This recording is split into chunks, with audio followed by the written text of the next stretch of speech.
কাকা biscuit KG কত করে? KG 5 euro. কয় কেজি লাগবো? কয় কেজি দেবো? না মামা লাগবো না। আপনার কত করে কেজি ভাই? আপনার কেজি 3 ইউরো।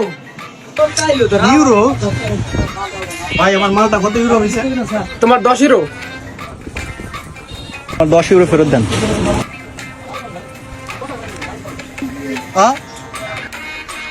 কোথায় সাথে পড়লাম মাত্র একটু আচার খেয়েছি।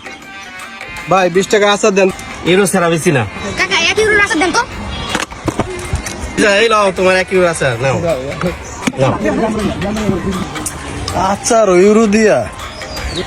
কাকা 20 টাকার ঝালমুড়ি দেন তো। হিরো ছাড়া আমরা মুড়ি বেচি না, জানেন না? কোথার থেকে আইছেন? হিরো আছে হিরো। দাঁড়াও বাতি যা দিতেছি। ঝালমুড়ি ইউরোতে না। ভাই আপনার শেখপুর শহরে কি হয়েছে? ফলের দোকান, মালের দোকান, আচারের দোকান, চটপটির দোকান সব ইউরো সরাসরি, কারণ কি? ভাই কি মাদারীপুর বাড়ি থেকে আসছেন? শেখপুর শহরে কি নতুন আপনি? হ্যাঁ ভাই আমি তো শেখপুরের অনেক বছর পরে আসছি। এই জন্যই ভাই এই অবস্থা। ভাই ঘটনা কি? আরে ভাই শুনছি যে আপনাদের মাদারীপুর এবং শেখপুর শহর গরিব, এখান থেকে এসে দেখতেছি ইউরো সরাসরি। ভাই মাদারীপুর এবং শেখপুরের মানুষ টাকায় গরিব হইতে পারে, সরকারি হিসাবে গরিব, কিন্তু ইউরোতে গরিব না।